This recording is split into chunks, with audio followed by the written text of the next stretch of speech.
రాజ్యసభ ఎన్నికలపై రాష్ట్ర రాజకీయాలు వేడెక్కాయి. రాష్ట్రం నుంచి రాజ్యసభ అభ్యర్థుల ఎంపికపై ఉత్కంఠ నెలకొంది. రాష్ట్రం నుంచి రాజ్యసభకు పోటీ చేసే అభ్యర్థుల జాబితాను కాంగ్రెస్ హైకమాండ్ ఎట్టకేలకు ఖరారు చేసింది.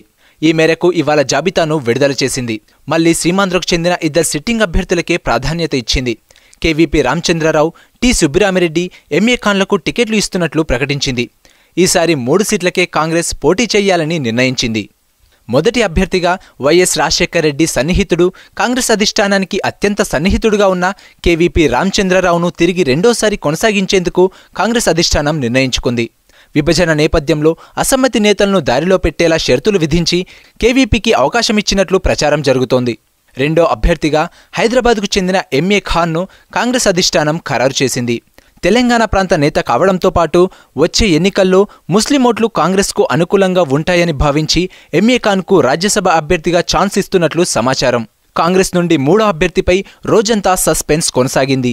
మూడో అభ్యర్థిగా కొప్పుల రాజు, రత్నాబాయి పేర్లు ప్రచారంలో ఉన్నా చివరికి కాంగ్రెస్ అధిష్టానం ఆంధ్ర ప్రాంతానికి చెందిన సుబ్బిరామిరెడ్డిని ఖరారు చేసింది. సుబ్బిరామిరెడ్డి గతంలో రాజ్యసభ సభ్యుడిగా టీటీడీ చైర్మన్గా పనిచేశాడు.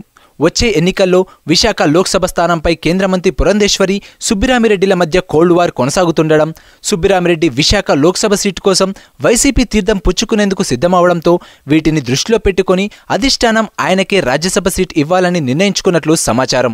4వ అభ్యర్థిని నిలబెట్టేందుకు కాంగ్రెస్ సాహసించలేకపోతోంది. టీఆర్ఎస్ తరపున రాజ్యసభకు ఆ పార్టీ సీనియర్ నేత కె కేశవరావు అభ్యర్థిగా ఎంపిక చేయడంతో కాంగ్రెస్ అధిష్టానం వెనక్కి తగ్గినట్లు తెలుస్తోంది. కేశవరావుకు టీఆర్ఎస్ ఎమ్మెల్యేలతో పాటు ఎంఐఎం, సిపిఐ, బీజేపీ మద్దతు స్పష్టంగా కనిపిస్తోంది. కేకే గతంలో పీసీసీ అధ్యక్షుడిగా, రాజ్యసభ సభ్యుడిగా పనిచేయడం, అన్ని పార్టీల మద్దతు స్పష్టంగా కనిపించడంతో ఆయన గెలుపు నల్లేరు మీద నడకే అని అంతా భావిస్తున్నారు.